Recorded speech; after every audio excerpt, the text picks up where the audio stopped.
Hello friends, તો આજના વિડીયોમાં એવા ઉપયોગી આઈડિયા શેર કર્યા છે કે તમારું ઘર અને તમારી વસ્તુઓ પણ વ્યવસ્થિત રહેશે. તો ચાલો વિડીયોને સ્ટાર્ટ કરીએ.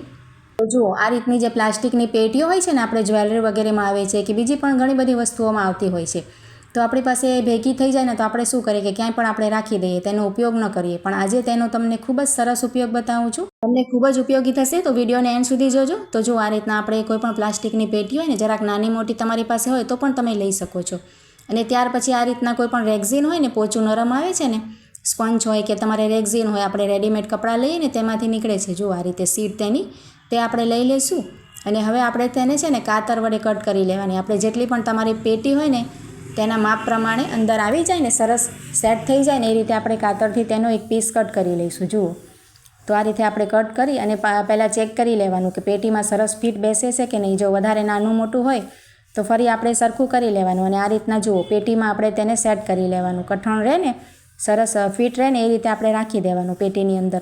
હવે જુઓ, આ રીતે આપણે જ્વેલરી ઘણી બધી હોય ને, ડાયમંડની હોય કે પછી એમને એમ હોય, તો આપણે શું કરીએ કે એમને એમ આ રીતના કોઈ પણ ડબ્બામાં કે કોઈ પણ વસ્તુમાં રાખી દઈએ. ને આપણે જ્યારે જોઈતા હોય ને કોઈ ઇયરિંગ્સ વગેરે તો આપણને મળે નહીં. તો તમે આ રીતે આ પેટી આપણે જે તૈયાર કરી છે ને, આપણે જે અંદર રેક્ઝિન પાથરીને તેની અંદર જુઓ, તમે ખૂબ જ સરસ રીતે તમારા જેટલા બી નાના ટોપ્સ હશે કે પછી લાંબા ઇયરિંગ્સ હશે કે રિંગ હશે, એ બધી જ વસ્તુઓ તમને રાખીને બતાવું છું. જો આ રીતે મેં લાંબા ઇયરિંગ પણ એમાં આપણે જે પાછળથી આ રીતના બંધ કરવાના આવે છે ને, તેને પણ આ રીતે આપણે નરમ હોય ને રેક્ઝિન, તેમાં સરસ રીતે રાખી શકાય. જુઓ, તમારી પાસે જેટલા પણ હશે ને ડાયમંડની જ્વેલરી હશે કે આ રીતના હશે ગોલ્ડન, તેને રાખી શકશો. અને જો આપણે રિંગ રાખવી હોય ને તો આ રીતના જુઓ, કોઈ પણ એક સાઈડમાં આપણે છે ને એક છરી લઈ લેવાની અને આ રીતના કટ લગાવી લેવાના.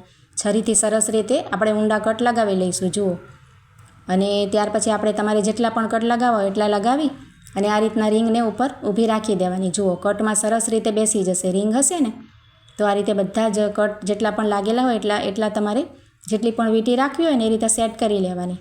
તો ખૂબ જ સરસ આ આઈડિયા છે. આપણે એક જ વસ્તુમાં જુઓ બધી જ્વેલરી સચવાઈ રહેશે. અને આમાં રાખવાથી બે ફાયદા થશે. એક તો એ કે આપણી જ્વેલરી ખરાબ પણ ન થાય, એકબીજામાં પરોવીને તૂટે પણ નહીં, અને તેના ડાયમંડ પણ ખરાબ ન થાય. અને ક્યારે પણ આપણે જોઈતી હોય ને, આપણે કોઈ ડ્રેસમાં મેચિંગ કરવી હોય તો આ રીતના સામે જ આપણને મળી જાય. હવે જો અહીંયા મેં છે ને જે ટાંચડી આવે છે ને સોય જેવી, તે આપણે લઈ લીધી છે. અને તેના જે આપણે ચેનમાં નાખવાના હોય છે ને, તેની અંદર ટાંચડી પરોવી દેવાની. અંદર જેમાં આપણે ચેન પરોવીએ છીએ એમાં આપણે આ બધા જે નેકલેસના હોય છે ને ઉપરના, તમે જોયું હશે બુટ્ટીમાં મેચિંગ હોય છે, તે આપણે બધા જ નાખી દીધા છે. જુઓ, તમે જોઈ શકો છો મારી બુટ્ટીમાં આ રીતના બધી મેચિંગ છે. તો 3 આવી ગયા છે. અને આ રીતના જે સિંગલ બુટ્ટી હોય ને, જુઓ નાના ટોપ્સ વગેરે, તે પણ આપણે તેમાં જ રાખી દઈએ. તો એક જ પેટીમાં આપણે બધી વસ્તુઓ ઘણી બધી આવી ગઈ છે. જુઓ, તો તમારે નાની મોટી પેટી તમારે વસ્તુ પ્રમાણે તમે લઈ શકો. જુઓ, ખૂબ જ સરસ આઈડિયા છે.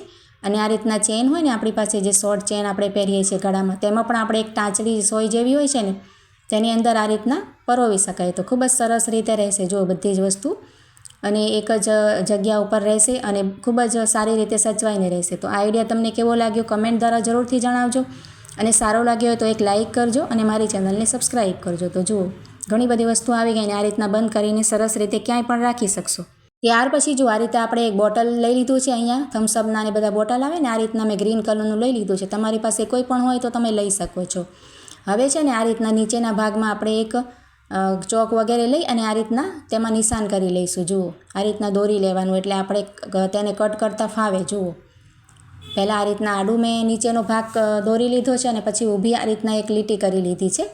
હવે આપણે છરી વગેરે ગરમ કરી લેવાનું, ચાકુ વગેરે, અને તેને સરસ આ રીતે કટ કરી લેવાનું. જ્યાં આપણે નિશાન લગાવ્યું છે ને, હું તમને આ રીતના બતાવું છું. જુઓ, કટ કરીને આ રીતના છરીથી થોડોક કટ કરીને આ રીતના પછી કાતરથી આપણે કાપી લેવાનું છે. ઉપર સુધી આપણે જે પટ્ટી આપણે ઉપર સુધી દોરી છે ને, તો આ રીતે કટ કરશું. જુઓ, તમે વિડીયોમાં જોશો એટલે તમને સરસ સમજાઈ જશે. તો ખૂબ જ સરસ આ વસ્તુ પણ બનીને તૈયાર થશે. તમે આખો વિડીયો જોજો એટલે તમને ખૂબ જ સમજમાં પણ આવશે અને સરસ પણ લાગશે. જુઓ, તો આ રીતે બોટલના ઉપર એક પટ્ટી આપણે આ રીતના કટ કરી લેવાની. તો આ રીતે આપણું બોટલ તૈયાર થઈ જશે. જુઓ, આપણે છે ને પકડવા માટે એક હેન્ડલ બનાવ્યું છે, એમાં આપણે કોઈ ડિસમિસ વગેરે કે કોઈ ખીલી વગેરે લઈ અને એક હોલ બનાવી લેવાનું. જુઓ, આપણે જે પટ્ટી છે ને તેમાં ઉપર પણ હોલ બનાવવાનું અને નીચે જે તેનું છે ને નાકું, ત્યાં પણ હોલ બનાવી અને આ રીતે આપણે એક સરસ પ્લાન્ટ બનાવી લીધું છે. જુઓ, હવે આપણે ચોમાસું આવશે તો તમે આ રીતના પ્લાન્ટ નાના નાના બનાવી અને તમે ક્યાંય પણ તમારી બાલ્કની હોય કે આ રીતના ફરિયામાં સરસ ટીંગાડી શકો. મેં એટલા માટે ઉપર પટ્ટી રાખી છે કે આપણે આ રીતના જુઓ, જો હેંગિંગ પ્લાન્ટ આવે છે ને એ રીતના આપણે બનાવ્યું છે અને નીચે તમારે રાખવું હોય તો તમારે પટ્ટી કટ નહીં કરવી પડે, એમને એમ પણ તમે બોટલમાં પ્લાન્ટ બનાવી શકો. તો ખૂબ જ સરસ આઈડિયા છે. તમને કેવો લાગે આ આઈડિયા જરૂરથી જણાવજો અને સારા લાગ્યા હોય તો લાઈક કરજો.